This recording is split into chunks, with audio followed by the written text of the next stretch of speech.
I talk to a spirit. She comes in my dreams. What is the path to awakening supposed to look like, to feel like? How do you know if you are on it? We ask these very sacred and sometimes vulnerable questions to many different women from all walks of life. A conversation that needs to be shared and heard. I'm Jo Hendy. I'm Amanda Parker. And welcome to the Girl Awakening podcast. Good morning, Amanda. Hallelujah, here we are. I'm just so excited. So me. Me, I. Song, singing, yes. The words are flowing this morning in a very altruistic way. I think we're going to go places. I do too. I have that feeling. It's it's been an interesting time, and the ladies that we've been getting in have been very interesting. Oh, out of this world, literally. I feel like they're coming in just for us. Yes. Yeah. And it is, and because of us, for you, our listeners, because the potency of these times is just so very dynamic and so very real. Like it's, the air's moving around you and the wind's not blowing. Oh, I like that, Amanda. It's all happening, the singing, the poetry. I think our guest is moving us already. Yes, yeah. Speaking of our guest, I know we usually do a bit of a spiel, a bio, but with this lady, I just jumped on her website, and Amanda and I were sitting here just like blown away with how beautiful her website is for starters, but how honest it is. So I just grabbed a little bit of her wordings, and I'm going to read it. We are going to read it today. Mm-hmm.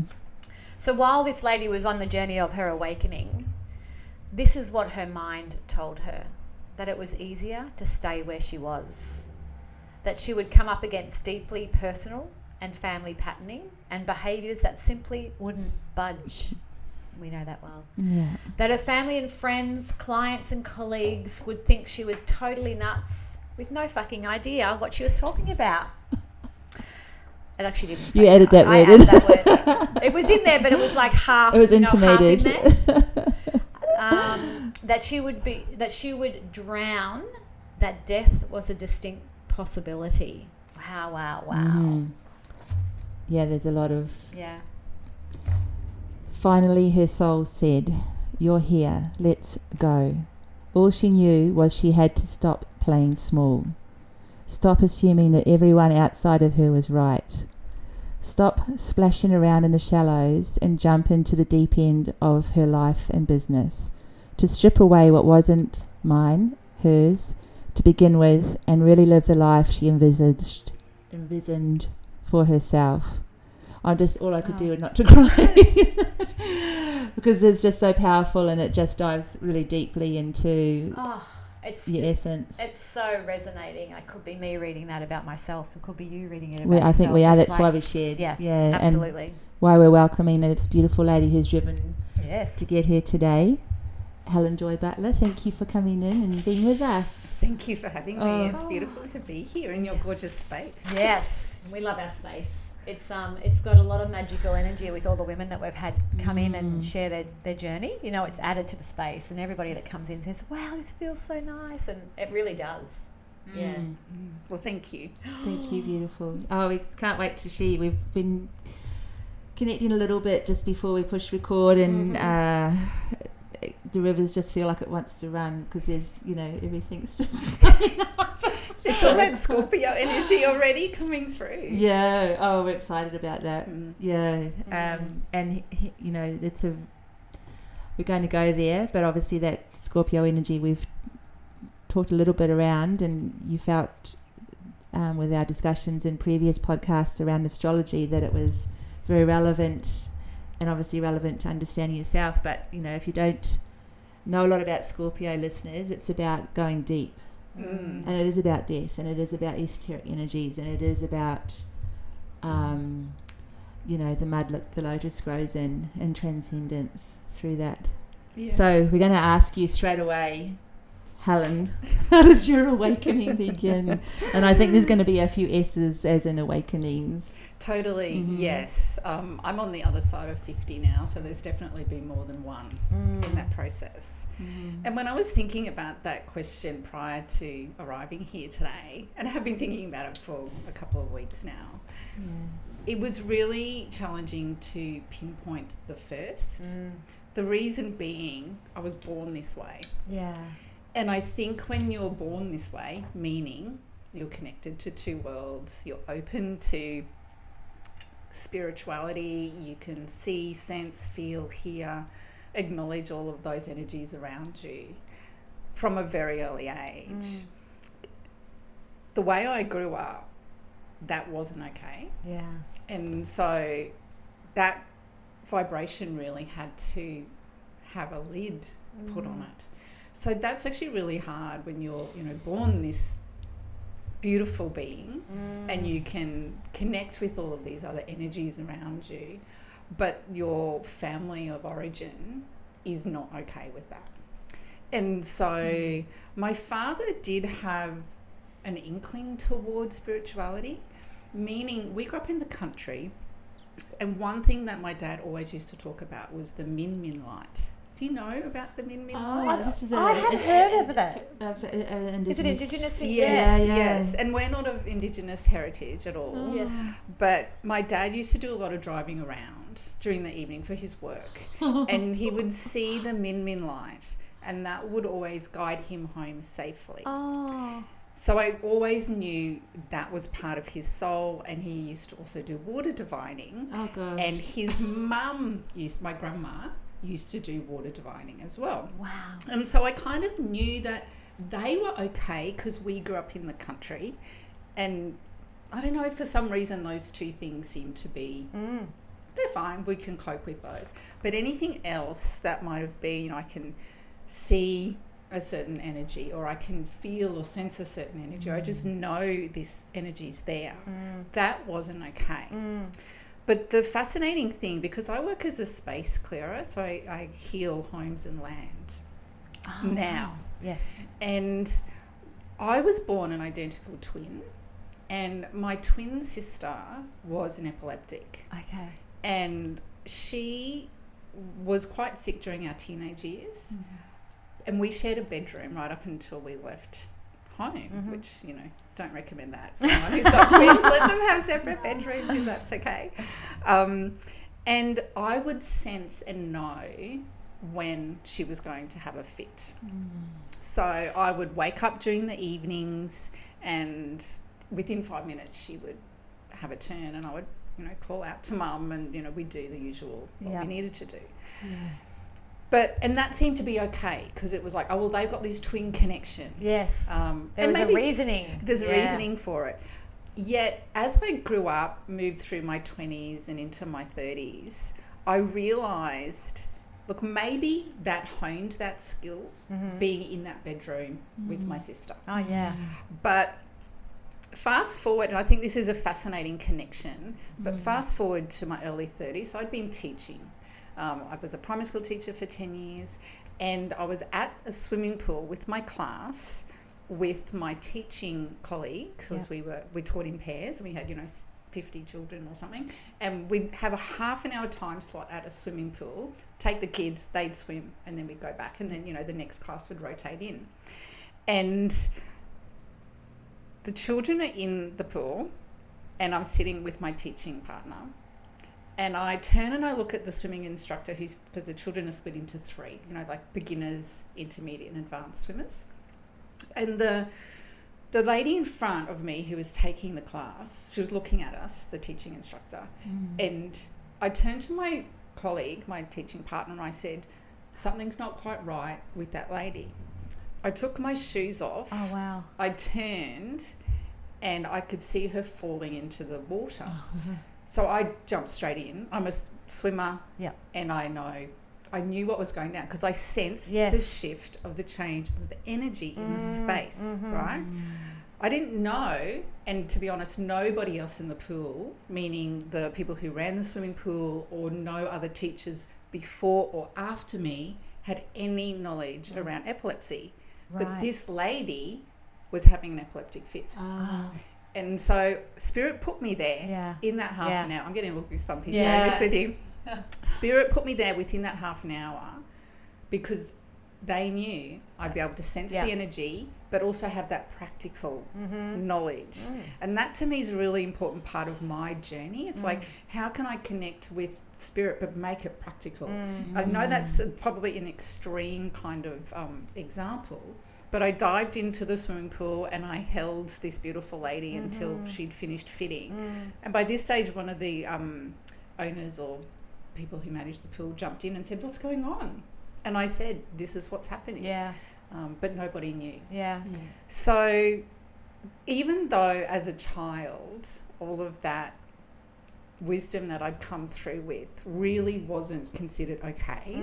You know, I heard all those usual terms, you ladies have heard them. Don't be too sensitive, you know, get over yourself, develop a thick skin, or your skin's too thin, or whatever all those awful sayings are. Yeah. Grew up with all of that patterning, and of course I had to then unravel all of that. Yeah. So I think a lot of my awakening experiences have helped unravel another one of those layers to get me to now be kind of okay walking on this planet. Because I do still find it hard sometimes to be here. One of my big aha moments again around my spirituality was when I was about 25. So I was teaching, and my dad, who'd been very ill since my twin sister and I were about 3, when we were 25, Dad had to have a quadruple bypass. And I was teaching, and to be honest, there was probably lots of things going on in my life at the time, but I wasn't coping. No surprise, you know, your strong male figure is, you know, going through something quite significant. And he had been sick for a very long time. And so that's when I started to go to yoga. Now, can you wind your mind back to when yoga actually had a spiritual aspect to it? I don't know. But you know how yoga now and other modalities which did have spirituality intertwined got really stripped away. And I mean, there's so many different forms of yoga now, and there's some still have spirituality, but some are just like going to the gym for, you know, an hour aerobics class. And there's not much spirituality kind of combined with that. Very practical. But, you know, wind your mind back to more than half my lifetime ago. So what are we talking? We're talking, oh my gosh, I can't even remember the year. Like, would have been the 1990s.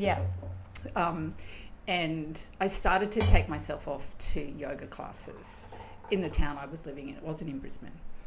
And that was beautiful because we probably do half of it yoga, half of it spiritual. And I remember having this beautiful experience where I was lying on the floor and I was so deep in meditation, or I don't know where I was. I wasn't here, but I felt like I was literally sunk into the ground, like sunk into the floor. And that was probably one of my first moments of realizing that I lived so far out of my body that this was like a gift to me to remind me that I'm here on this spiritual plane, physical plane, spiritual being, and I needed to really work out how to balance the two. Because for me, it's really easy, even now at 53, it's really easy for me to not be here because I find this earth and this planet a very challenging space to be. Even driving down here today, you look at some of the people driving on the road and you think, you know, what maturity level are you at? You know, we all have to live here, and it's really hard for all of us. But I know for me, part of my soul destiny, if you like, is to really try to embody this little body that I'm in, because I'm not a big person, yet I feel like I've got these big energies coming into me. How can I stay here on the physical plane? What is that? When you say, you know, when you say it's hard to be here, or, you know, to be grounded, what does that mean and what does that feel like to you? Can you explain just for our listeners too how that is for you? Like, so first things first, I never thought I'd live past 40. Okay. Now that doesn't mean I'm going to do have a something death bad wish, for myself. That's no. not it at all. I always thought I'd get seriously ill or be in a car accident, hit by a bus, like something would take me out, right? But clearly I'm now well on the other side of 35 to 40. And so I had to really teach myself to be in this body. Right. So, yes, you know, that's all the things that I can do or choose to do, whether it's meditation or walk the dog or like all those kind of things. Yeah. But it's really consciously acknowledging, Helen, you walk on this earth. You are part of this earth. You are here for a reason. Yeah. And I do all sorts of physical things. And I don't mean I'm, methodical about it and, 10 things on my list I plan to do every single day or anything like that. But I have what I call a Sanctuary Toolkit, and in it are all sorts of things, whether it's a physical thing, might be essential oils or crystals, it might be a modality, like whether it's, a rattle healing for myself or some yoga I might do, or it might be my practitioner who's a osteo or a craniosacral or whatever. So I have all of these things in what I call my Sanctuary Toolkit.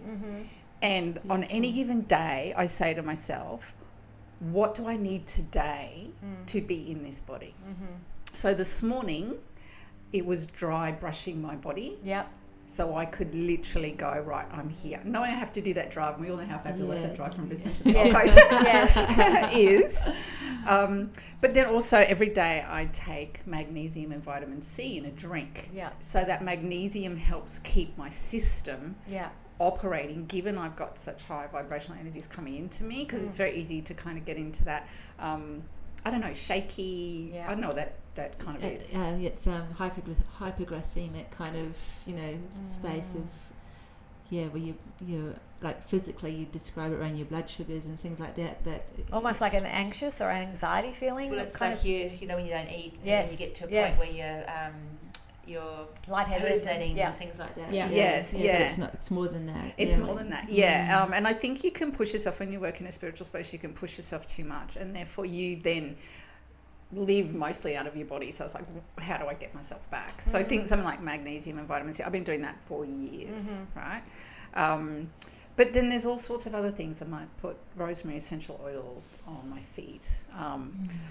It just depends on any given day what I feel like. Some days it's like, I'm just so tired, I'm just going to sleep or rest. So it's all about grounding yourself, grounding your body, grounding your spiritual self too, like, so you don't have those lightheaded feelings. Yeah, it's kind of like the image that's coming to me is like this cord. Yeah. So it's like, here's my physical body. Yeah.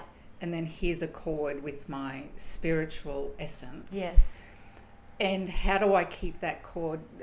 I don't want to like have one drag down like I'm like an anchor. Yes. It's not like that. It's just how can that be fluid and flow so that I can be operating on, as a mum and as a business owner and as a friend and a family member. How can I operate as a good neighbour? How can I show kindness to the people around me?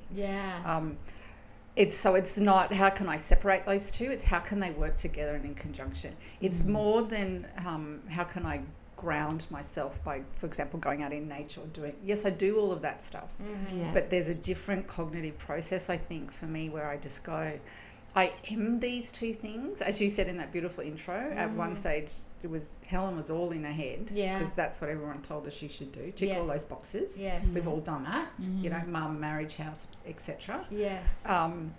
But now how do I, as this spiritual being, because that's who I see myself as, and always have, by the and sounds always of it. have, how can I bring her into this body daily, as opposed to how can I keep this body on the ground? And it's kind of all three combined somehow. It's weird. The reason why I ask is I think because a lot of people are doing the opposite. A lot of people are extremely like here on the planet, we're dense, we're conditioned, we've got all of these patterns and beliefs from family and all of that, and we're literally dying to want to feel that connection.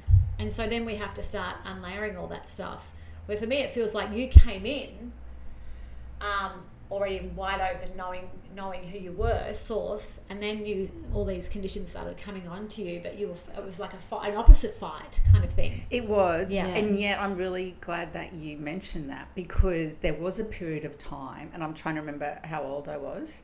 I think it was either late 30s or early 40s. It felt really important to me to own the label of I am psychic. Right. Yes. Really important. But what was I doing? The opposite of everything I've just said to you, right? I was taking myself off and astral traveling and doing all the things and, you know, going to the retreats and going to the workshops and the weekly whatevers I was going to. And I was taking myself out of my body. Yeah. I was already out of my body. Yeah. Why would I want to do that? But there was something, again, this is all this process, right? Yes. This is all the awakening process. Yeah. And it's like, well, I'd had to put the lid on all of that as a kid. Yeah. And then I stepped into the, this is ridiculous. I've got 5 degrees, right? So I did all the degrees. I got married. I had the blah, blah, blah. It's did all wild. the things. Yeah. So I incredibly really put the lid on it. Yes. Yeah. And then I went, now I'm going to swing fully the other way. It's like the pendulum went right. Now everyone has to know I'm psychic. Everyone has to know I can do this weird shit. Like everyone has to know. But what was I doing? I was taking myself more out of my body. Yeah. And then I felt more disconnected with the most important people around me, who were my husband and my child. Yeah. Right? Yeah. And then, of course, I did what I think many of us tend to do is we externalize, which is what you said in the intro. We externalize and we go, well, Helen's put on this mask and she's this thing and she's has all these roles. And if I take that off one by one, that layer by layer, is this person still going to love me? Is this person still going to like me? And I remember, and I've shared this before, so not with you ladies, but somewhere else. I said to my husband, and there's a word in this sentence that you'll know what it is, that I didn't need to be said, but it needs to be said to him because he's very much a muggle. Yeah. He's less muggle now, but he was very love that word, muggle. He's very muggle then. What does muggle mean? Human. Yes, Harry Potter. Okay. Muggles. Okay. Yeah, so if you're a muggle, you're a human. Okay. If you're a wizard, you're Okay. Harry Potter, right? Didn't know that. I've learned something today. But I said to my husband, it took a lot of guts to say this because, let's face it, the closest people to us, it's hard to often do these things. I said to him, I think I'm psychic. Now, you know which word needed to come out. Right? And he said to me, I don't believe in psychics. Oh, wow. So how hard is that to hear from the most intimate relationship you have? Yeah. Really hard. Yeah. Right? So then 2 years later, because I had to do all this, because I'm the Scorpio, 5-time Scorpio, I had to do all the unraveling. I had to go deep. I had to deal with my own inner shit, really. Yeah. And then I said to him again 2 years later, you won't remember this conversation, but I do because it was very pivotal to me. Yeah. I said, this is what I said, and this was your reaction. And I got a totally different response from him, right? 2 years later. So what does that mean? I worked really hard on myself and I worked really hard on educating him slowly by the little breadcrumbs and the little, droplets of water to get to a point where I said, okay, you told me that you didn't believe in psychics, but I know that this is part of my makeup. And he's like, oh, I'm really sorry. I didn't know that was what I said. And, can we talk about that a bit more now? Wow. That's so beautiful. But it's interesting too because there's something else that happened in that too, is that you I think I'm a psychic, so you already had some doubt in yourself. No, I knew. Yeah. But I was softening it for him. Yeah. And he was giving you the reflection of, well, I don't believe in psychics. Yes. So come back to me when you're more, when you actually want to tell me that you really are and you know that you are. Yes. Kind of thing. And when you did, he was like accepting of it. It's so beautiful, isn't it? How we just get exactly the people around us are so there for us. But also amazing that you chose to go that pathway of exploring yourself and educating him in a way that wasn't threatening, but also but supportive, to care about both of yourselves in that way where, okay, well, I'm have it working for you instead of pulling everything, burning the bridges. If you want to say, well, you don't take it personally, have a fight or break up, all that kind of stuff because you're obviously not my person. Well, it's not as if we didn't go through that, of course, but there's so many people in this space who, I don't know, I say find it easy just to go, well, I'll move on from that partner. Yes, because they're not on the same wavelength, as opposed to I need him because he's super grounded. Yeah. What have I just said? I need grounding. He's the right person for me. Yeah. But he had also experienced a few things over the years because we've been together since we were 21. Where he knew his wife wasn't in a box. It wasn't in the box, yeah. Where I've said, because he's a cyclist, right? And really, I remember one night it was pouring rain in Brisbane and he was to go riding the next morning. The rain was supposed to have cleared, but the roads are obviously very dangerous still. And I went to bed and I just had this thing going through my heart and soul going, oh, he really shouldn't go tomorrow. He really shouldn't go tomorrow. He really shouldn't go tomorrow. And it was like, okay, get up before your brain explodes, Helen. So I got up, and because he was working late into the evening, and I said, look, you don't have to listen to this. Yeah. But I really don't think you should go riding tomorrow. I think it's too unsafe. Oh, yeah. And then I went to bed. And I thought, okay, good. I Yes. shared the message. I've Yes. done my job. It's his job now. And then I woke up the next morning and he was at home. Oh. And I said, oh, so you didn't go riding? He said, no, I listened to you and you freaked me out too much. Oh, that's beautiful that he listened to you and he, Yeah. So we'd had a couple of those kind of, situations Yeah. throughout the years. Freaked you out. You freaked him out. / he trusted you. Yes. Yes, it's like a That's the double-sided beauty in coin it. for him because he really wanted to do it, but he wanted to trust his Yeah. wife. So. Yeah. That's Yeah. really beautiful. And look, a lot of the things you've spoken about, it's in our questions. Yeah. We've kind of fast forwarded a lot, but we are going to go to the second question anyway because I think it'll be really interesting for not only us but our listeners. So we know that you've already been thinking very outside the box since you've been a young girl.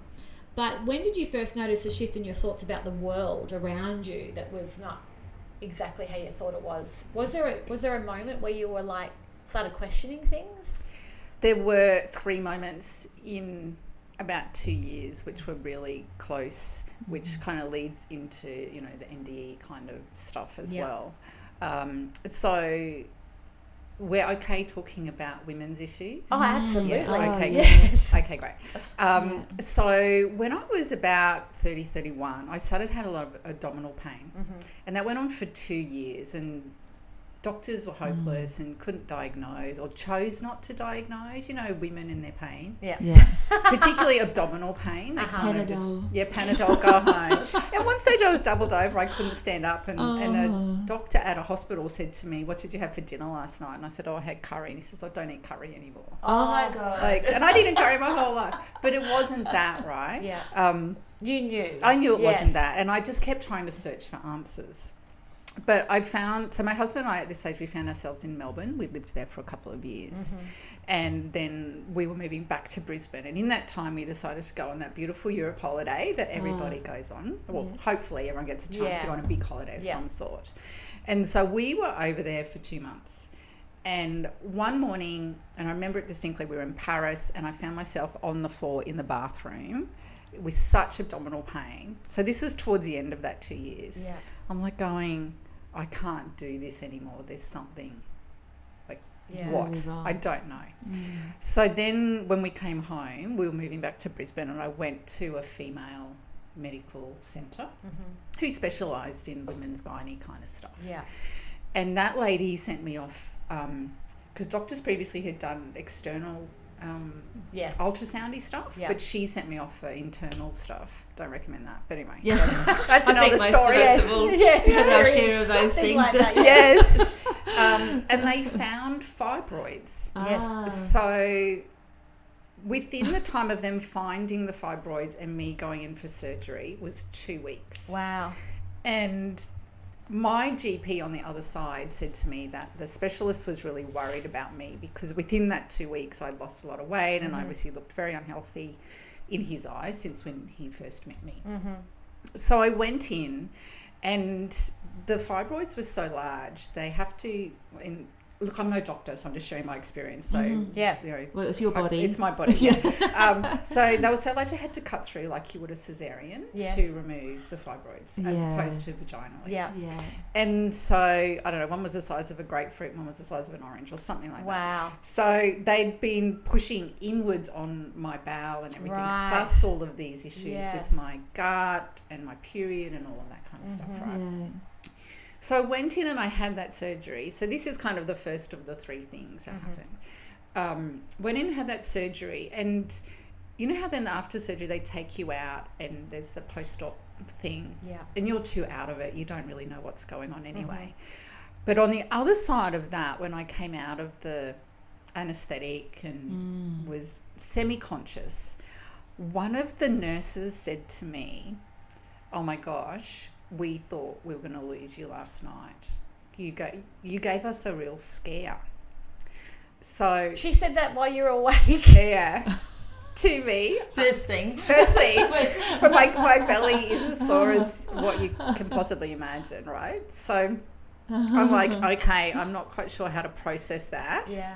And I don't really know, even to this day, what that meant. But Yeah. I figured what she was telling me was I kind of went to the brink. Yeah. And they had to do some special stuff to bring me back. And this is really important because this relates to the third thing, which is really the NDE. Yeah. So this is why it's really important part of the Yeah. whole story. So that took a long time to heal from. yeah, big. They say take, this amount of weeks off work and you really need double that kind of deal. I'd started a new job, so that was pretty hopeless. But anyway, I did what I could do. And came to the other side, thankfully, of that operation. And then on the other side of that operation, it was time for us to start a family. We decided we wanted to have a bubba. And that pregnancy, I was so overjoyed and so excited for. And then 14 weeks later was a big fat mess on the floor because it resulted in a miscarriage. Which was really, many women have suffered miscarriage and pregnancy loss of some sort, and I don't think we share enough about it, to be honest. But one of the main challenges for me there were two main challenges. One, we had already told people because we were Excited. well, we were far enough on the other side. Yeah. You know how everyone Oh, waits of the course. 3 months Yeah. or the Yeah, yeah. 12 weeks or whatever it is. Yeah. We were far enough on the other side. It was our Christmas gift to our family because that was the timing of, our calendar. And then in the new year, it wasn't. And that was really, really difficult. The second challenge that really came with that for me was the response from the people around me. I didn't feel like there was the nurturing or the caring that I needed. It was kind of like, get up, get on with it, move forward kind of deal. I remember someone in my family just sending me flowers, which is a beautiful gesture. I'm not judging that. But then there was no conversation behind it. Yeah. And that's not how I roll. Like, I want you to come and blubber in my arms, or alternatively let me blubber in your arms Yeah. and be held safe. And I didn't have that. And so that took quite a period of time. I was still trying to get over all the crap that went down with that operation. And now here I was, literally within the same 12 months, having been pregnant, having been excited, and then having a loss of a bubba. So that was really hard. So that's like the second death experience in 12 months. Yeah. Yeah. Then I fall pregnant again after a period of time, which led to our now beautiful boy, earthbound boy, who is nearly 18. Wow. And when I was pregnant with him, it was such a joyous experience. Obviously, we kept things much closer to our chest. It's not that we are the flamboyant, tell everybody at the drop of a hat, the news that we were pregnant with the first pregnancy. We'd waited.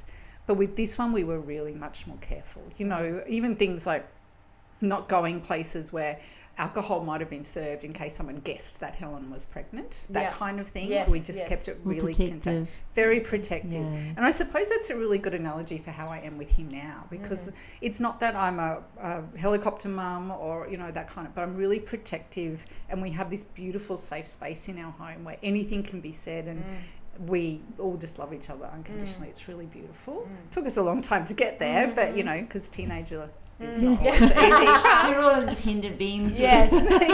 yes, exactly. So I fell pregnant with our son. And we kept that really close and nurturing. But because I've had that fibroid experience where they had to cut through to my uterus, it was suggested that I have a planned cesarean. Okay. And we already know some of the psyche around society and the idea that you might have a planned cesarean. because let's face it, everyone's supposed to have a natural birth, and I really wanted that. And I also really wanted a big family, but we'll get to why. There's only one. And so I loved that pregnancy. I remember singing to him, rubbing my belly all the time. Like, I just really adored being pregnant.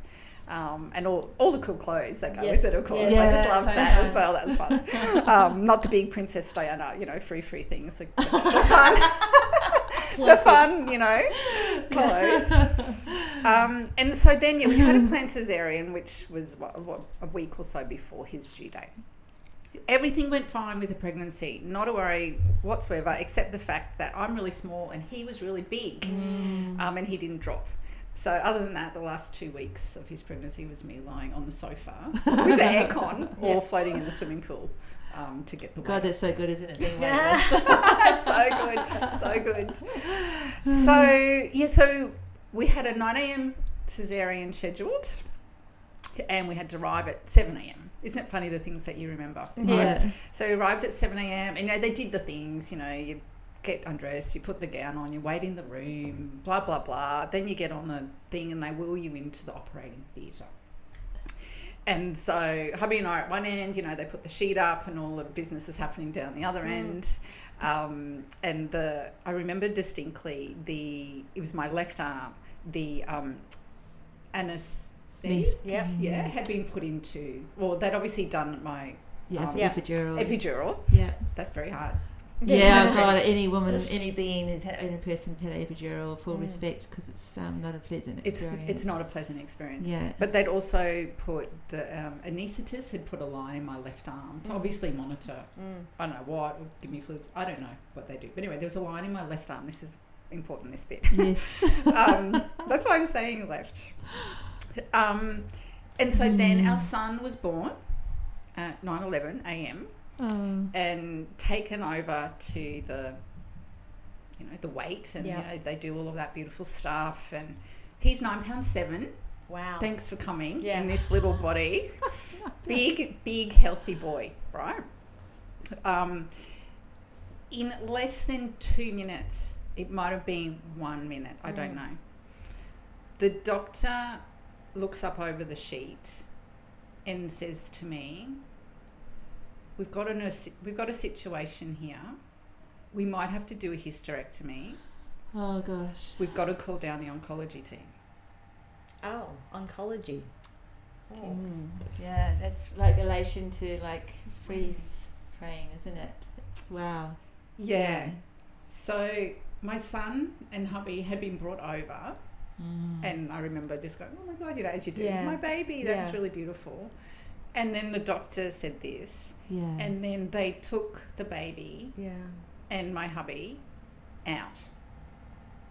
Wow. And what had happened, in essence, there's so much to this story, and I hope I do justice of it, and I hope I don't go yo-yoing, because that's unfortunately what I tend to do, is I yo-yo from topic. But there's a lot of information we can feel that you want to share, but your emotion is there as well, and it's a deeply personal experience. Yeah, so it's really personal. Please just take your time and it's okay. Thank you. So hubby and Bub were moved out of the room, and the reason the oncology team had to come down, because I'd had the fibroids taken out, I had internal scarring in my uterus. There's this, it's known but it's not common, it's called placenta accreta. Oh, gosh. Now, it's when you have scarring, or here's the lining of the uterus, and you have scarring, and the placenta grows into the scarring. And in worst case scenarios can grow through and into other body organs. Wow. So when you have a cesarean, well, obviously when you have birth, the placenta has to come away, right? So they, and I don't know in cesareans whether they take the placenta out or whether it falls out, because I don't know that bit. But what happened was, when the placenta came out, some of the placenta had grown into the scarring and some came away. Yeah. And where it came away, I was bleeding out. So in other words, I was dying. Yeah. Yeah. Right? So that's why anyone who wasn't important needed to leave the room now. And it's also why they had to call the oncology team down, because apparently they know how to fix, I want to say heal, that's not the right word. Yeah. They know the procedure they need to go through to fix this particular situation, whereas my obstetrician gynecologist didn't. So what they did was, I reckon it was at least half an hour. Remember I said they put a line in my left arm for the birth? They put a line in my right arm just in case they needed to do the hysterectomy, Yeah. because the anaesthetist needed to do her thing, Yes. whatever that is. But for half an hour they packed me, literally. I mean, I couldn't see it, but I knew because I could feel the epidural starting to wear off and I could feel them pushing on me. Yeah. Wow.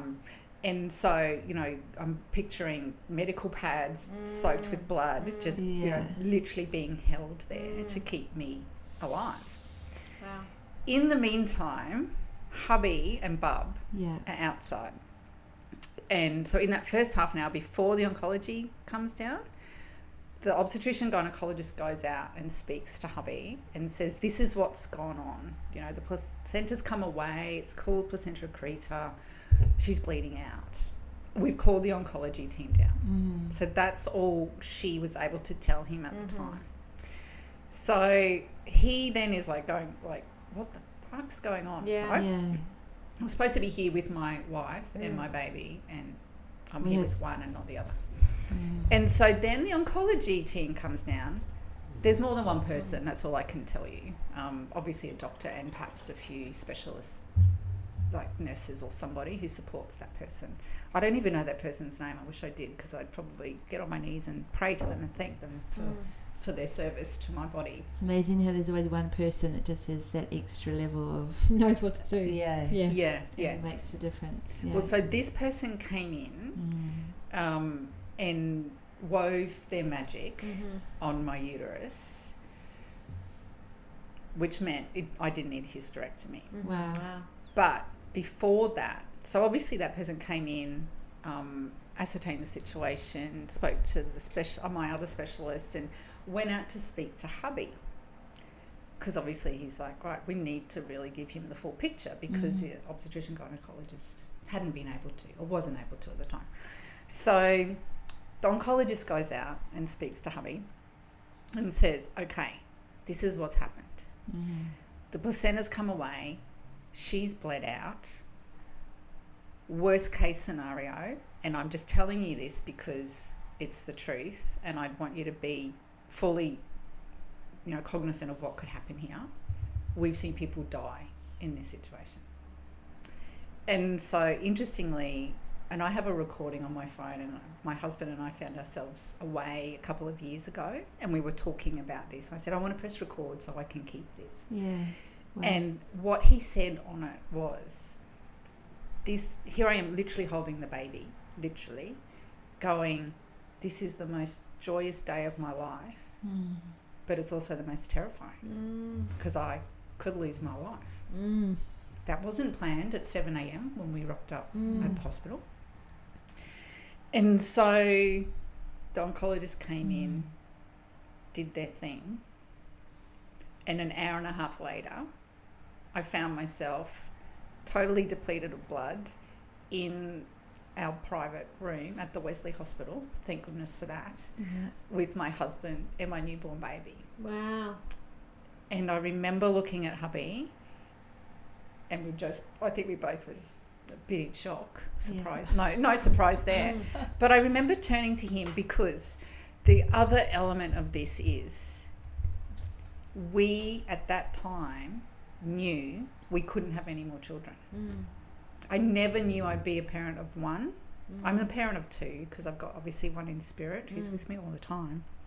But I never thought I'd have one child. And here we were, having had such a beautiful pregnancy and making all these decisions. Like, we decided we were our little pod. We weren't going to let anyone tell us, you know, your mum or your whoever say, you should, you know, don't use dummies, or, you know, whatever the thing is that parents tell you you should or shouldn't do about babies. We just made the decision, right, we're going to follow our own inner wisdom around all of this, our own parenting.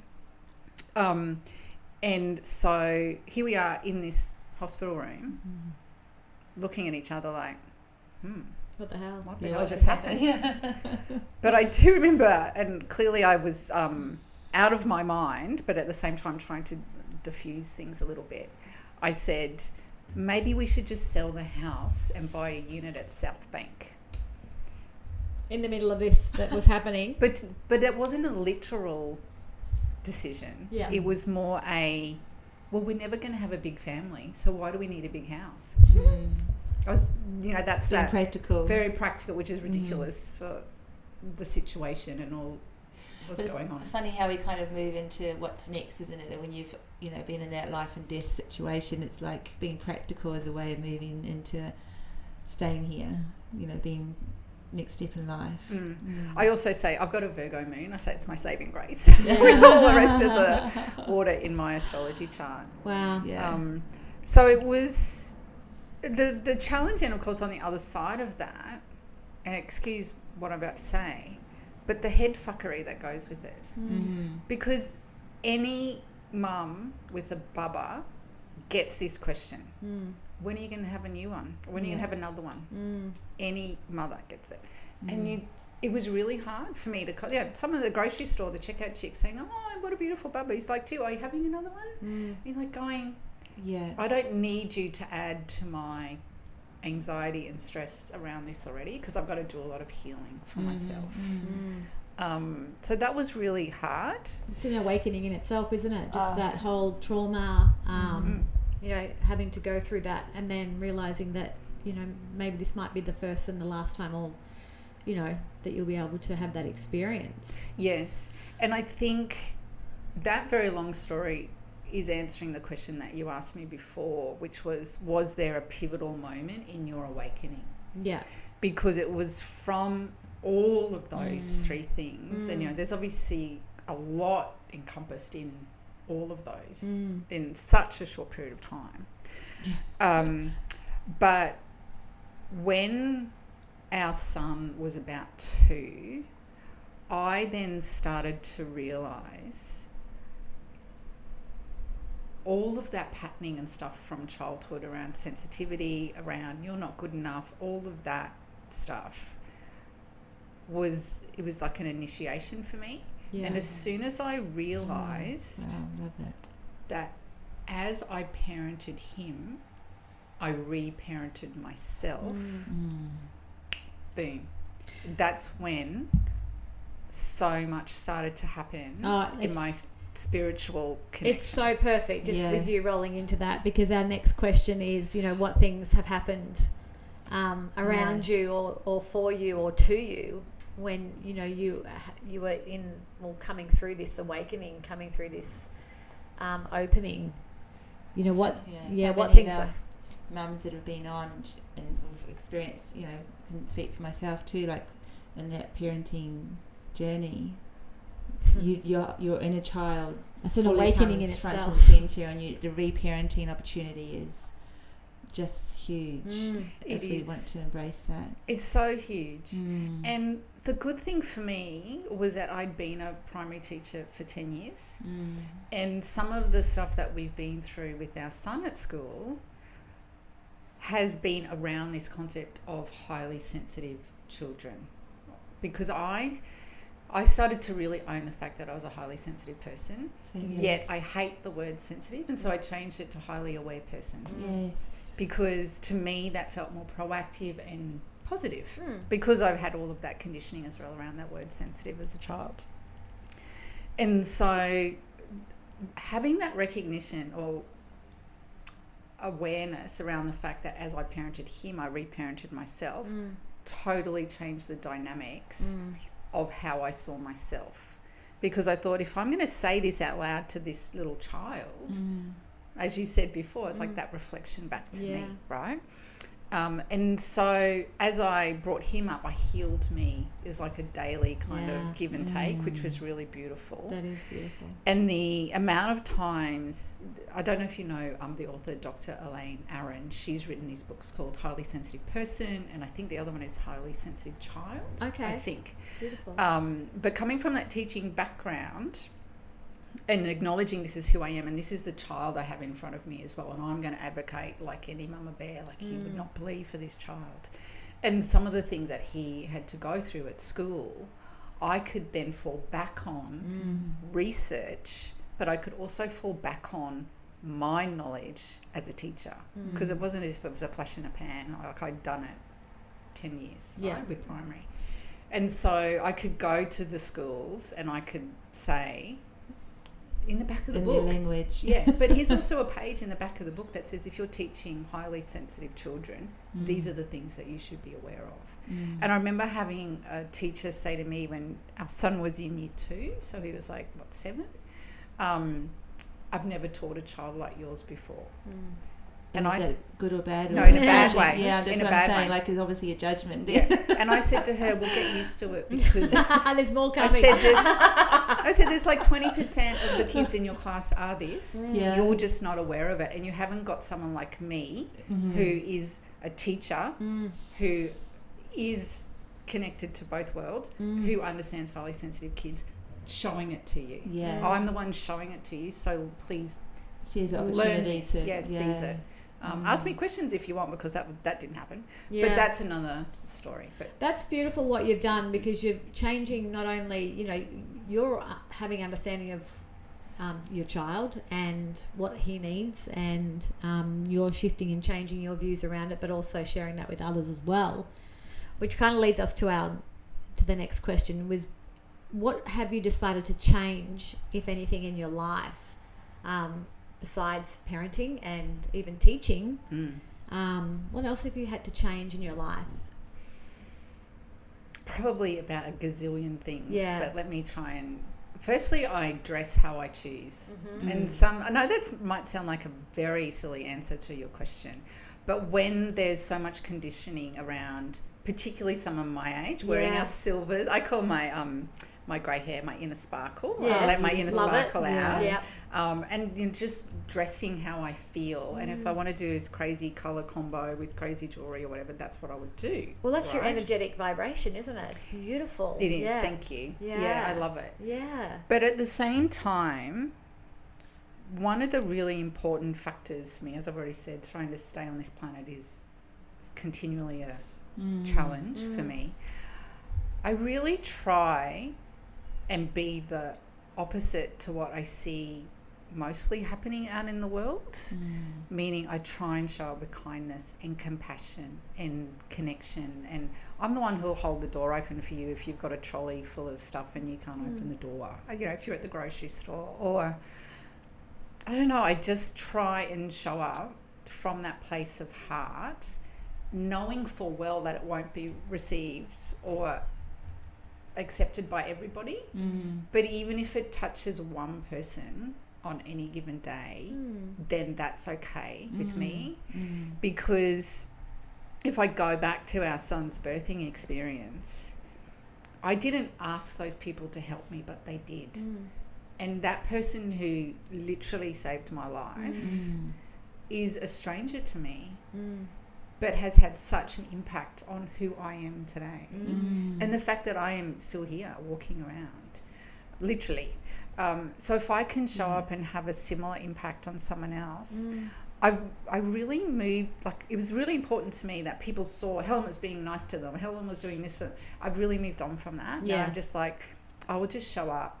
You know, I'll let you in if you've got your blinker on, or I'll, you know, bring you things I baked because I baked too many and you live next door to me, or do you know what I mean? Like, It's I just innately do it. who you are. Yes. Holding Yeah. that space of kindness and compassion regardless of what tides are coming and going around you. The other thing I think, my middle name is Joy. Yes, we love that. We love that, yes. And I used to hate that Yes. middle name. We all hate something about our name usually. Well, maybe that's just my name. I don't know. But I really hated that name. And when we were born, so my parents found out a week before they were having twins, that they were having twins. This is 1970, so it's clearly... Wow, the week before. Yeah, you we're in know. the country. There's clearly no scans or Yes, anything. They couldn't yes. tell you this, right? Story goes that Mum cried for a week and Dad chain smoked for a week, and then they had twins. How cute. That's so cool. And Mum wanted these 2 names and Dad didn't like the 2 names, so Mum wrote a massive list, and the top 4 names, there was Helen and Joy, and then my sister's first and second name. So I got Helen Joy, and I battled with that name, the middle name, my whole life. But to come back to answering the question, is it in part it's been reclaiming what brings me joy. Yeah. And so that's probably why I dress the way I dress. Yeah. Or why I claim my inner sparkle, because it's also a bit of a finger to whoever thinks I should dye my hair brown or whatever Right. colour, I should dye it too. I love the fact that we keep coming back to the fact that you're a non-conformist.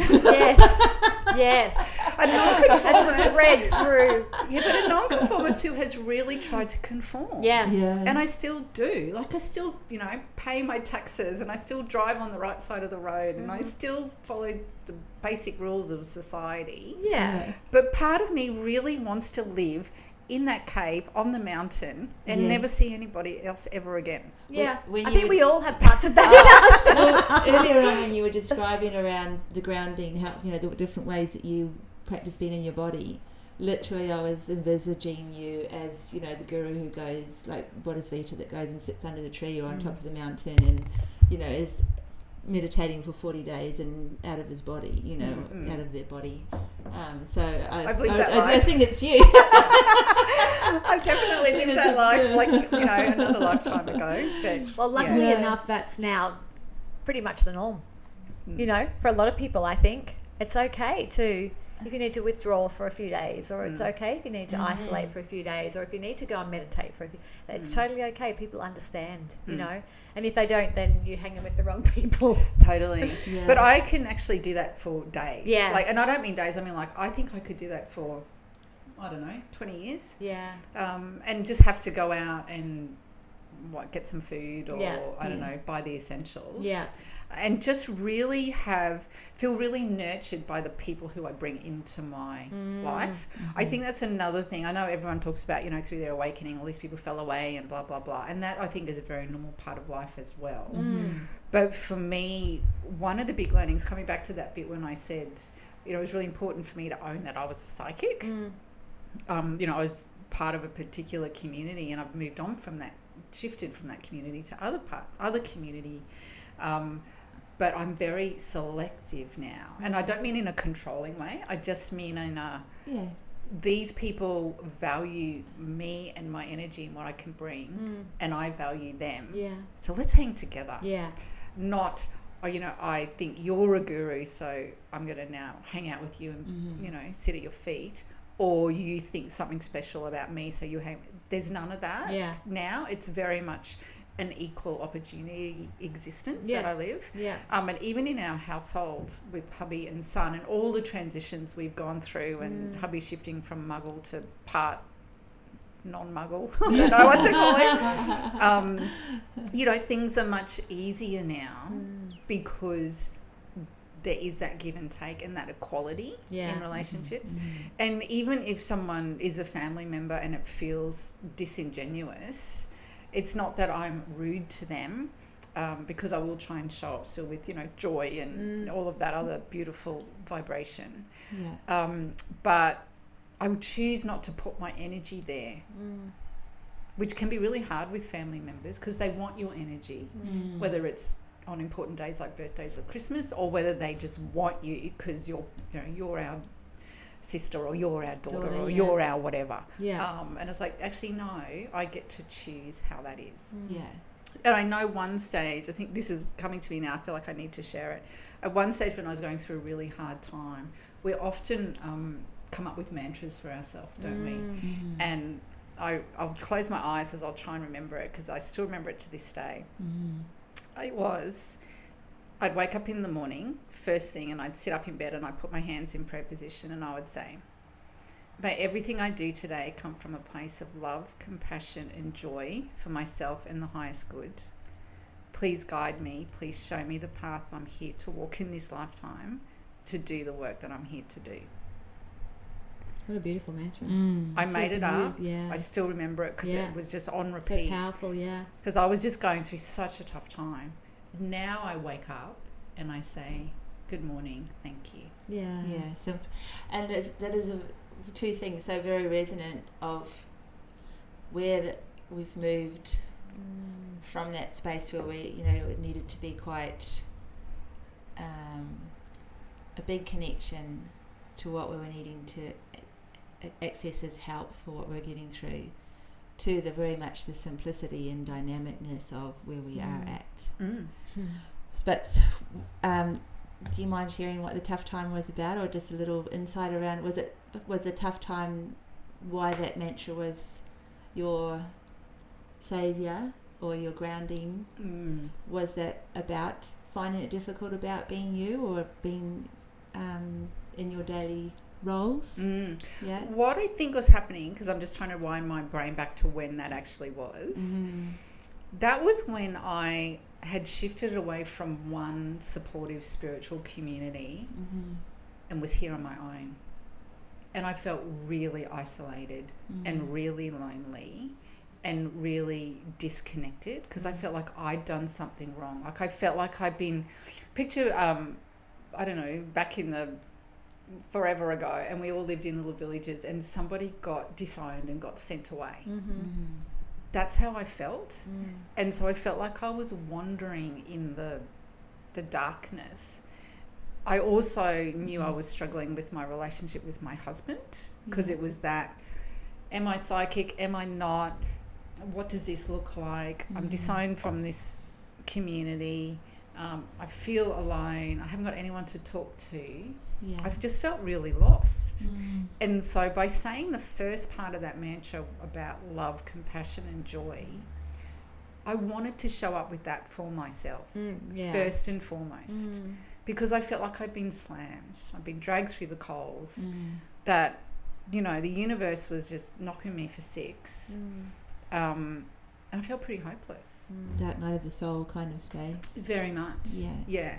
And so then that second bit of that mantra where, you know, show me, where should I be? Who should I be? How should I be? Bring that community to me. And I sat in that space for at least 2 years. And so for 2 years felt really lost and didn't know where to go. And that doesn't mean, I didn't know other people who could help me or whatever. But when you are in that dark night of the soul, this wasn't the void. This was something, I mean, I've been there 1,000 times, but that's totally different. This was very much a, who am I and what am I here to do? Yeah. And I'm not, you know, yes, go find your purpose or whatever. That's not what I mean. It's more, it was that disconnect. Remember earlier I said about that thread between my body and my spiritual essence. It's like that thread. You know when you hold a thread taut, it's taut, when you let it loose, it goes all floppy. It's like it was all floppy. It's like it was floating around. I didn't know where it was going or what it was doing. And I had to bring back some sense of control around. Okay, you are not going to get hit by a bus. You are not going to die of some awful illness, even though I nearly did die having a baby. So you are here. You have to bring yourself back into your body. And so for 2 years I sat in that space, and that's probably why I can still remember that mantra off by heart, because I said it every single morning. I just knew I had to do something for myself. But how powerful in itself just to even have that mantra, even when you're in that space, to know to keep asking. And the thing about that, it comes back to the intro again, the thing about that was it was mine. Nobody told me, Helen, you should say this every day. And nobody, I didn't read it in a book or anything. I actually said, Helen, what do you need? And I came up with that, and that's what I needed in that moment. In this moment today, all I need is good morning and thank you. And even some days that's really hard. Yeah. And I mean, I think Rasta was one of the ladies who shared, like, in a time in her life when, you know, she was losing everything. The thing that got her through to the next step was being in gratitude every single day. And it's practicing the mantra and literally becoming that mantra. Yes. That gets you through to the next step, isn't it? Like being present in that mantra. Because, you know, you have a day job, you have a husband, you have a house, you know, there's things in your life that are there, but yet you're disconnected and alone and feeling this complete abandonment. So it's something more that you're trying to tap into, and this is that thing of being a big being that you've mentioned before, and like all of us are, but the you know, without our purpose, we can have everything, but we don't have anything. And often that's We the have thing where we're wobbly most- strings. We have wobbly strings. Wobbly strings. you know, But- finding that. So you were reaching out, you know. Yeah. But I think in our society, you know, there's this find your purpose, do your thing, you know, like there's like But the purpose is classified as it's you an know, external something that I've got to chase. Whereas I don't have to chase anything. I can just sit here, I can be here. We can have this conversation, or I can go out there and I can do my thing, but I can still be here. I remember being at a shopping centre near me in Brisbane, and I was walking through. I hate shopping centres, FYI. The energy in those are just really bad.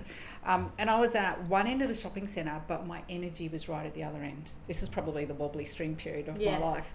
And I drew it back. I made a conscious effort to draw that energy back into me. Firstly, because I needed to be in me, not right down the other end of the shopping centre. But secondly, because I can sense all these energies, what was I doing? I was literally inviting everybody in the shopping centre to come into me. And that just wasn't. So you realised, was that a realisation of how open you were, like, which wasn't a good thing for you in a way? Or? I think it was probably a realisation that Helen wasn't in her body, and you need to actively do things, Helen, to keep yourself in your body. Yeah. That was probably the major realisation of that time. And this is quite a number of years ago now. Or let's say 6 or 8 years ago. So then I was like, okay, what are you going to do? And so every single day it probably coincided with that beautiful mantra as well. All those bits, you know, that path that comes clear to you. Yeah. When you're not even aware that. Because your soul was speaking to you. Yeah.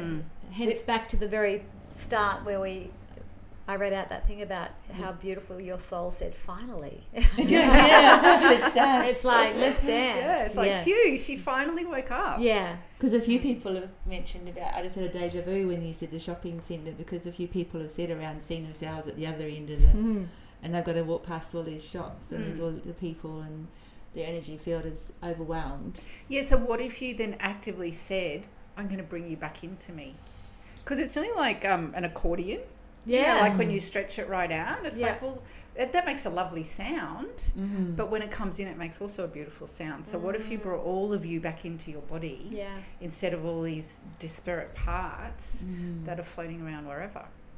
It's beautiful. I think this... I'm going to just ask, though, when we were talking around the subject, because you talk about being psychic and your psychic ability, have you ever practiced being as a psychic with people, or in that space of reading people, or is it something that as a interaction, or is it more something you just do? I think I've done it all through my last 10 or 12 years. Like at one stage I was doing card readings for people and channeling, and like I remember being on a retreat with a beautiful friend, and I was a participant. She's a gorgeous friend of mine who was running it, and I was like, oh my God, there's like, Spirit won't leave me alone. They've got a message for everybody. Can we just do some channeling for everybody? And she says, yes. Okay. So then we just did that one time. So I've done all the things, and I feel like I do the thing, and then after a period of time, Spirit says, okay, that's enough. Move on to the next thing. Yeah. So I actually probably only did the card readings for 6 months. Might have been a bit more, might have been a bit less. But then it was like, okay, no, next thing. Next thing. But what Spirit does keep bringing me back to are spaces, homes and land. Yeah. Constantly. And whenever I'm working with somebody, as soon as someone says I want a space clearing, the whole team comes in. Yeah.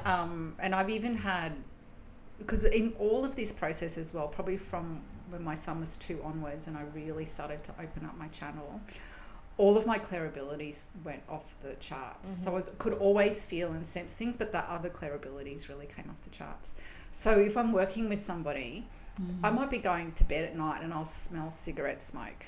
There's no one smokes in our house, but someone from their part of the world has come to visit, right? Yes. So I'm like, oh, thanks for that.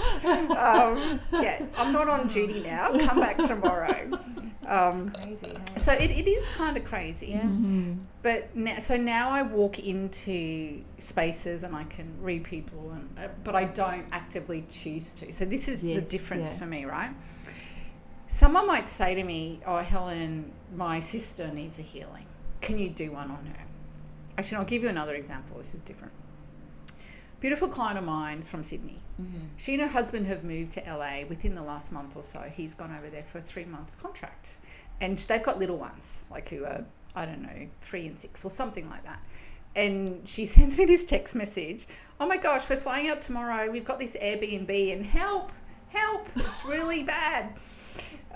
And so I said, I'll just get on the phone to her because it's easier, right, to get on the phone. And I said, what's going on? She sent me the photos. I don't normally look at photos. I will look at photos if I feel called, but this was a different situation. So if someone's selling a house, I won't look at the photos, but she's going to stay in an Airbnb somewhere, right? And you can't get there easily, so I can get there in my own special way. Trick question. Trick question, yeah. And so I tapped into the house and then I spoke to her and I said, okay. She said, what can I do and what can you do? And I said, this is what you can do. And I gave her some suggestions, some guidelines on what she could do there. But I also said to her, but I won't do a clearing on that house unless the owner gives me permission. Yeah, right. Yeah. And I know this lady well enough, and she's not asking this next question as a judgment. She really wants to know. She says, why is that the case, Helen? Yes. And I said, it'd be like if I walked into your house when you're not there and just decided to stay for a bit. Yeah. I said, I don't have your permission to stay in your house. And you staying in this Airbnb, you have permission to stay there, but you don't have permission to do a clearing on it. Yeah. And so I guided her around what she could do to support the space. I always say, if you get to something that's above your pay grade, let me know. Yeah. Because there is a lot above people's pay grade. Right? People what does that mean, Helen? What that means is a lot of people know to sage, but they don't know how to do more than that. Yeah. And even when they're saging, here's an example. If I'm walking around and I'm saging and I'm thinking, like, I want to clear the space feels icky or whatever. Yeah. If they're thinking about the argument they have with their husband or how much they dislike their neighbour or, I don't know, any other distracting thoughts, distracting negative thought, won't do a thing. Okay. In the space. Won't do a thing. If anything, God, it will. when I'm saging, I'm like thinking about what I'm doing. Yes, but some people don't. Yeah, right. So I can guide her as to what she at her pay grade can do in the space. But look, there are so many things that are coming through at the moment. As we know, Spirit upgrades us when we're good and ready for it. Yeah. And so the last year or so, I'm seeing much more, not extreme, but more detailed and it's not challenging, it's not the right word, just more difficult things that I would not have seen 5 years ago. Yeah. And so therefore you need to know what your pay grade is around all of this kind of stuff. Love that expression. It's pretty cool. What do you call it that, just if you don't mind me asking? I don't know. Level of expertise, level of experience, Yeah. level of knowledge around something. Yeah. And it's also, if we go, like when I started as a teacher, I was a beginning teacher. I didn't know what I knew once I had taught for 10 years. Do you know what I mean? Of course. So I've got all that experience. And that's how I see it now in the spiritual space. No matter who you're working with, make sure the person can work at the pay grade you need. Yes. And if not, then just ask around. Somebody will know the right person. You're going to have to feel it out and go with your own intuition, I think, or your own gut feeling. Yeah. Exactly. A level of alignment with the person, or the level of, integrity that is in the space. Integrity is a really important factor for me. I think that a lot of people don't come from a place of integrity regardless of what work they do. We only have to look on Instagram, so I'd interrupt you, with some of the people who are doing amazing things in the space of sharing information, and the number of fake accounts that jump up, and that's deceit of people's looking for things, pretending to be someone else. So there's all different levels of that lack of integrity in every space. So, and there's a hunger for it. People really need support. Yes. They need guidance. There's a reason why all of this spiritual stuff has come out in the last however many years, and the growth of it. That, there's a reason for the evolution on our planet. That's a total other conversation. But finding the person with the integrity level that you need is really, really important. And I think that a lot of people don't pause to ask themselves, is this the right person for me? And that's why, sharing that example about space clearing, everyone has to start somewhere, but you need to know really, like for me with my health issues, I knew there was something else and I just had to keep trying the next doctor, the next this, the next that, to get to the right person. It's the same kind of thing, I think, when we work in a spiritual space. Don't give over or gift over your empowerment to somebody else, believing that they know you better than you know you. Yeah, I think that seems to be the very thread that's coming through at the moment. Thread. Yeah. We do have to keep moving, so I'm going to go on to the next question. Sure, sorry. Time has gone so questions. fast. It's flown by. But what do you do now, Helen, to support yourself for staying in the moment, or for you staying grounded? I consciously acknowledge the fact that half the time I'm not, because that's part of the process. If I'm fully aware of the fact that I can be somewhere else doing something else, but I'm here with you ladies, I'm consciously going, okay, you are here having this conversation. This is where you need to be. Give it your full presence. And also giving you guys my full presence doesn't mean I'm out there now thinking about my trip home or what I'm doing tomorrow. It's a real juggling act for me. And, yes, I can do all those things with, moving my body. Like I do Pilates twice a week. It's a really important part of my body, essence, and keeping me physically fit, but also strong and here. Because if I don't feel strong and here, then what am I doing? One of the things that I've had since being very small and being consciously able to remember it, so probably from about 6 or 7, I have this thing when I go to sleep, and the only thing I can call it is called elephant arms. It's ridiculous, but that's my child brain. But I lie there in bed and my arms literally get big and expand, which is essentially me leaving my body, right? Wow. Because then what happens is other parts of my body go with it, but it always starts with my arms. So, my arms are like this size and I can touch them, but then I call them elephant arms because they just get really big and they expand and my energy body disappears, right? That can happen to me during the day, and I can also feel like, I'm all over. So it's like wearing clothes that feel comfortable on my skin, eating foods that really nurture me. If I'm fully out of my body, I know to go to those root vegetables constantly, right? Always trying to eat something from Mother Earth that grew under the soil. Yeah, me too. Any potato, give it to me, right? I could just eat them all day. So I'm consciously aware of what I put in my body and what I do for it. And I try and move it in a way that's right for me. So again, I won't listen to someone who says you should run, 10 kilometres or whatever. I just go, this is what's right for me. And I will try and put myself in situations with people who encourage that of me as well. So I won't go now to somewhere which will take me out of my body, because I don't need that. I will go somewhere which, to a workshop. There's few things that I'm interested in going to now. 10 years ago I went to everything. Now it's not that I'm selective, it's just like the things aren't there that I'm interested in going to. So I have to provide them for myself. So one thing I was doing, there's this reserve near us in Brisbane called Whites Hill Reserve, and there's big trees and there's koalas and there's all sorts of cool animals, and it's beautiful walking paths and stuff. And so I'll take my drum and I'll sit up there and I'll drum. So that connects me with Mother Earth's heartbeat and my heartbeat. And I don't care who looks at me. I invite people to sit with me if they want. No one does, because they think I'm Fruit Loop. It doesn't bother me. But you're harmonising with yes, the land. Yes, with the essence, the spirits. Yes.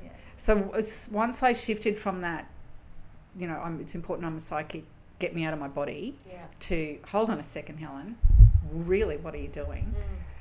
Then it stepped into that, how do I stay in my body, and what are all the things? that it needs. Yeah, and as I've already said, I just kind of picked from that toolkit. I've got so many things in that physical and metaphorical toolkit that I just do.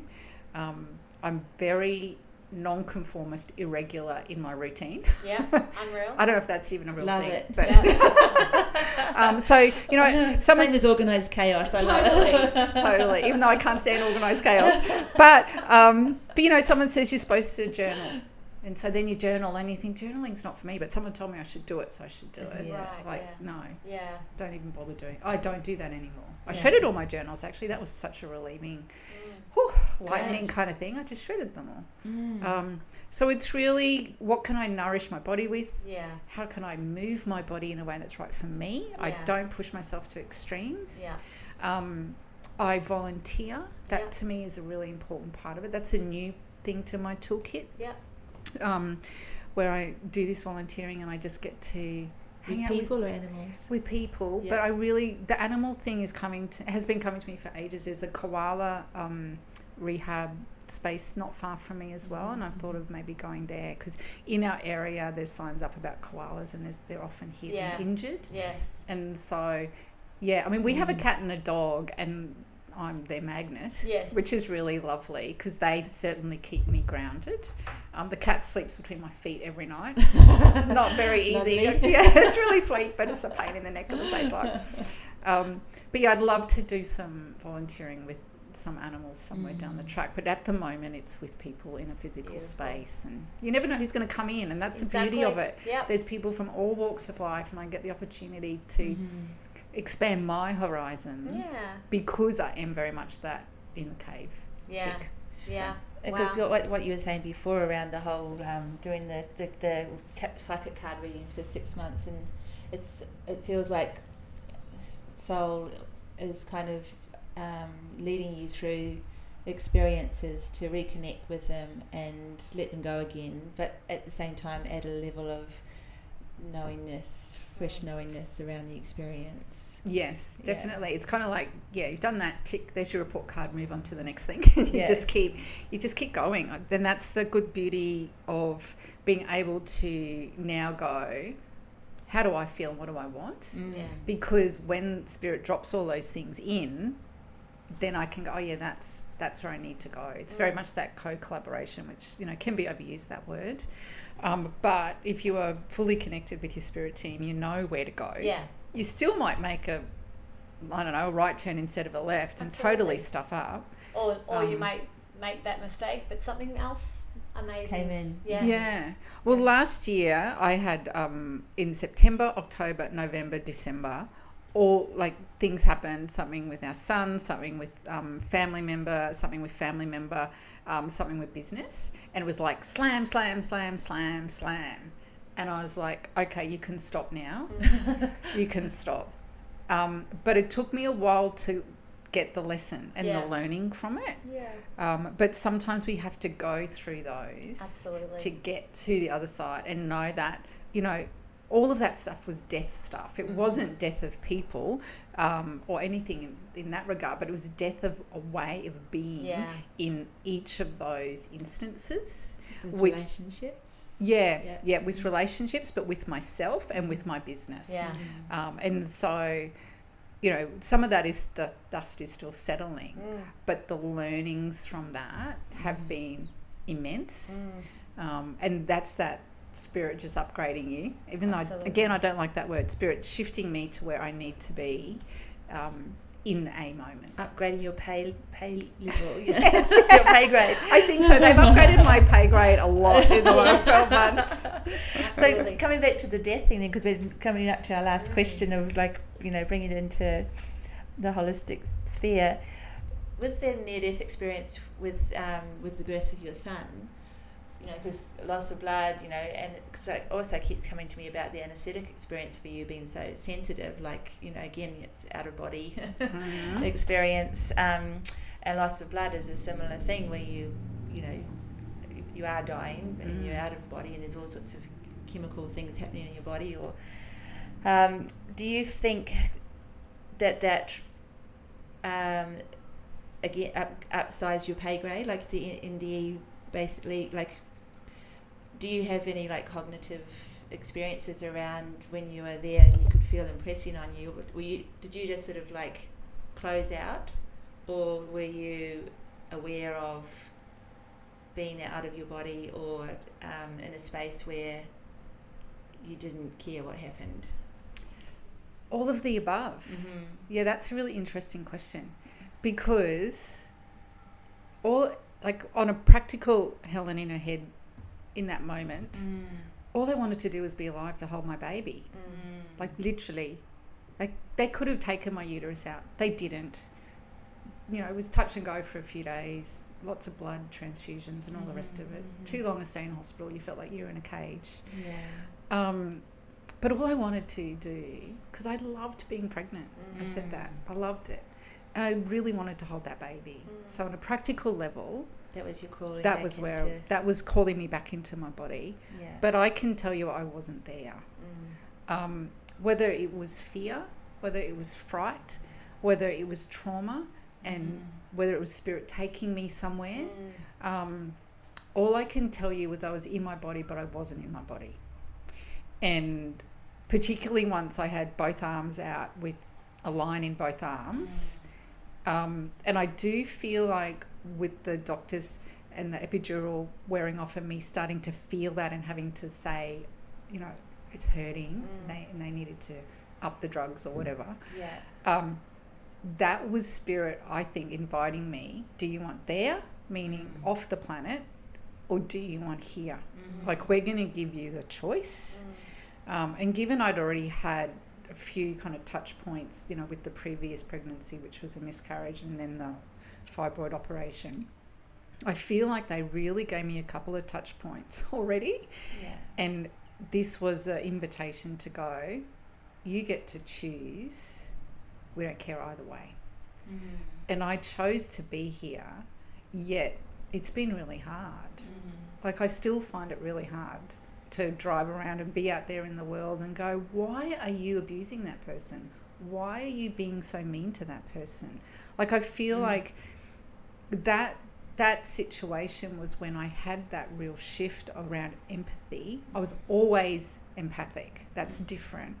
And I was always felt empathy for people. But from that point moving forward, I feel like it was on a totally different level. Took a while for it to integrate. It's nearly like 18 years. No, hopefully not that long. Oh my gosh. Yeah, all your son is. I'm just joking. Yeah, I know. But you know, kind of like I know when you get your hair done, and it's a totally new hairstyle, and it takes you a while to get used to it. You look at yourself in the mirror and you go, hold on, that's not me, because I haven't seen my cheekbones that way or my eyes that way because of the way your hair falls. Yeah. Silly analogy, I realised. No, but it's perfect. It was similar Really, in that, you know, I would look at myself and I would feel into myself. And I didn't know really who I was, and it took me a long time to go, you chose to be here. And I had someone tell me over the last couple of years, you know, you made that decision, get on with it. And that, yeah, and that's okay, because that's clearly what I needed, right? Because I'd oscillated between, should I be here, should I not, this is annoying me, I love this, you know, all the pendulum swings that you can possibly imagine.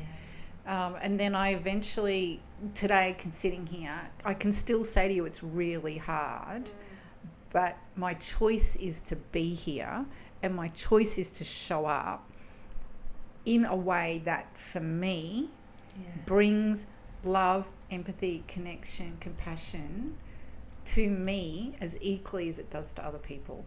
And I'm hoping that doesn't come across as ego. I'm hoping that comes across as the world's fucking hard.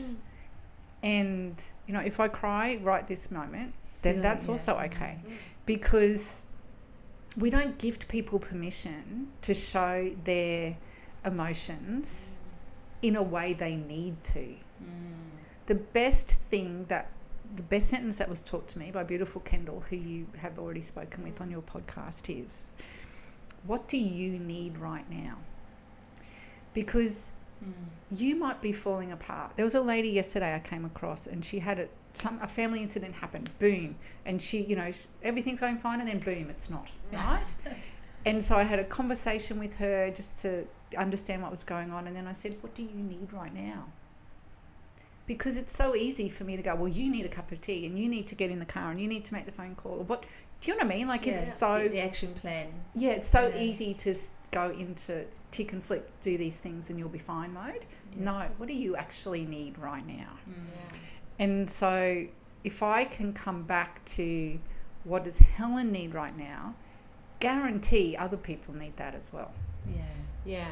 I love that. I'm hearing you. That's a beautiful, beautiful way to lead into our next question. Well, which is Jen, I'm about going to jump you. in. I know you love when I do that. Because it's literally, the world is an overwhelm. Like you said, it's fucking hard. Overwhelmed now with, we've beat the biggest gong around staying off mainstream media and all this kind of thing because of the distraction it is, and the trauma that's in the world with the war here, the this and the that. It shouldn't be happening already. It's like fucking done and dusted with all of that. And as a big being coming in, and there's, everyone is a big being. We spoke about this recently with someone that's coming out this week. We've chosen to be here in this time, but it's hard when you have that thin veil between the two worlds to be here, because it's like, well, I wanted to be here, yes, but I didn't think it was going to be this messed up. I should just go.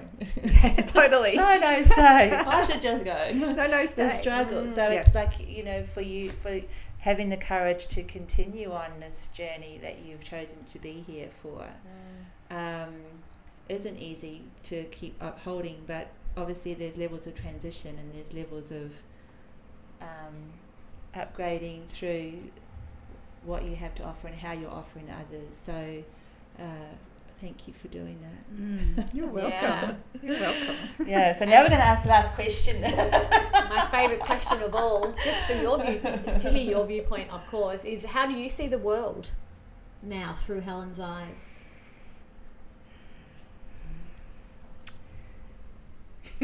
That is okay. Honestly, I see the world as a bit fucked up. And this is where I will cry. Yeah, my heart's just beating watching you. I can feel that. I think that we have done a really good job of treating each other with such disrespect. Whether it's individually, whether it's culturally, whether it's globally. The people, in inverted commas, who run the world shouldn't be running the world. And it's important that we all make a decision, we all own the fuckery we've brought to that. It's really hard for me sitting here today saying, I can tell you probably a gazillion times I've done the wrong thing, right? If I attach to those things, and I haven't murdered anyone or I haven't done those, but I've said nasty words to people. I've done things that I shouldn't have done or said things I shouldn't have said. We all have. We all have. Yes. Yeah. But by then going, okay, I can own those. I don't have to be attached to those. But what am I going to learn from that moving forward? There was someone come into the place I volunteer yesterday who does not fit the normal mould for a person, in inverted commas, on our planet. Such a beautiful soul essence. I was so blessed to be able to spend time with this person. It was only a few minutes, doesn't matter. The impact that person has had on me, and I've already gone home and spoken to my family about it, has been immense. So what if, instead of going, because I don't do this, I don't go, well, the world's fucked up, I'm just going to stay home. I love staying home, but it doesn't stop me from going out and doing the things, right? But if I consciously say, I can't cope with how the world is, I'm going to actively work towards changing it. Maybe I can make just a little bit of a difference. Absolutely. Maybe I can make a lot of difference. Once upon a time, my ego needed to know what that difference was. Now I don't actually give a toss. Now I just want to show up and make a difference. Yeah. So I do see the world as a hard place. I do worry for my beautiful, aware child. Yeah. But knowing full well that he has had the learnings that he needs, and it will continue to receive the learnings that he needs for his soul evolution, totally fine, right? But being cognizant of the fact that there are people out there who like to make the world a misery for other people. There are people out there who like to make fun of you because of whatever. We don't have to play their game. Yeah. We can choose to go, you can just go over there, fuck off. I will stay here in my practical spiritual bubble and work in a way that will hopefully bring shift and change to this planet. I am no Nelson Mandela. I am no Queen Elizabeth, even though that's totally different kind of... No, that's not me. But it is also me. Yeah. Like the message that I can share, even if I'm sitting with one person having a cup of tea, right, a friend or someone I don't know, or this person I had the beauty of spending time with yesterday for a few minutes. If I can get to the end of my day and I can reflect and go, I feel like I showed up in a way that is opposite to the energy I'm feeling on this planet, then I can, go to sleep, hopefully. If the cat lets me go to sleep. And your elephant arms. And my elephant arms. Exactly, because that's them when I'm off doing all my other stuff. Even though I'm also doing it when I'm walking. It's very weird. Yeah, we want to talk about that one day. So I know a lot of people might say that is a really bad way to see the world. It's honest. It's honest, and I'm old enough now to have experienced a lot of different shifts and changes on the planet and in my own life. And, you know, it's not that, when I was a kid or whatever, it was easy. It wasn't. It was just different. But there's more people on the planet now. We are killing our planet. We are the biggest disaster that this planet is facing, not all the other beautiful sentient beings that live here. We are. We fucked it up. So we need to own that. There are people owning that. But we need more people to own it. I agree. I agree exactly with what you just said. And it's funny because someone I sat with last night who is a very big picture person said this exact thing, that what you're saying, you know, if we could all, it's not about the distractions that are going on. It's about coming back and leaving the space that you're in better than, you know, you entered it in any situation. And that is what's going to shift the planet. You know, not... Yeah, and being aware of the fact of the impact that will have on the planet. That's why I've come through with this, you know, space land kind of thing, because it's like I can feel into that.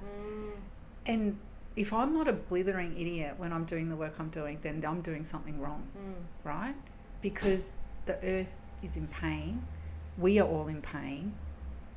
You know, we need to show up and we need to do come something together and create a better space. Because what I'm hearing you saying is like you haven't got your blinkers on. You're acknowledging what it is you're feeling, and when you're playing your drum on the hill, you're helping, activating.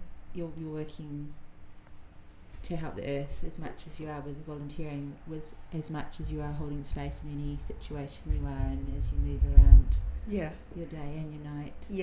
And you know, hopefully this doesn't sound like I've got a big head, but I do feel like wherever I go, bringing my essence there brings a sense of healing to whatever it is I'm doing, whether it's only for a short moment or whether it's for hours or days, it doesn't matter. But when I travel, I'm usually of service. Spirit will tell me to do this, you know, there or that, then or whatever. I don't need to be in that physical space to do it, but I'm traveling, for example, to Europe over Christmas, and I'll guarantee they'll have some plan. Magic. Yeah, Some magic. Yay. Yeah, Yeah. which I'm looking forward to. But also sometimes it's nice to have a holiday. Yeah. exactly. Switch off. Yeah. Yes. Be in the space you're in. That was I love really, it, I really love it. beautiful. Thank you, Helen. Thank you so Yeah. much for joining us on Girl Awakening. It's been a definite journey. It's been a that's for joy. sure. Yeah, it's Thank been a you. joy. In every way. Yes. Thank you. Yeah. And if thank any you, of our gorgeous. listeners want to tap into Helen's joy, the space clearing and any of that stuff, she has a wonderful website which we'll put on the bottom of this podcast, and with everything else, your Instagram handle and all of that wonderful. And Instagram is actually a place of fun and creativity, because you need to go there and find out why. But how you can dress for the day, let me just say that. It's fun though, right? Yeah, it's so Yeah. much fun. Yeah, it's really great. Yeah, It's been love beautiful. it. Thank you, Helen. Thank you so much for I joining us. talk to You're Thank welcome. you. Thank you. spirit. She comes in my dreams. Thank you for listening to our Girl Awakening podcast. We are also on YouTube as Girl Awakening. We'd love to see you there with comments on how our guests resonated with you or your own awakening. Please share the love with a like and subscribe while you're there. A blissful thank you to Ksenia Luki, the amazing artist behind our theme song. We will see you next week. Bye. Bye.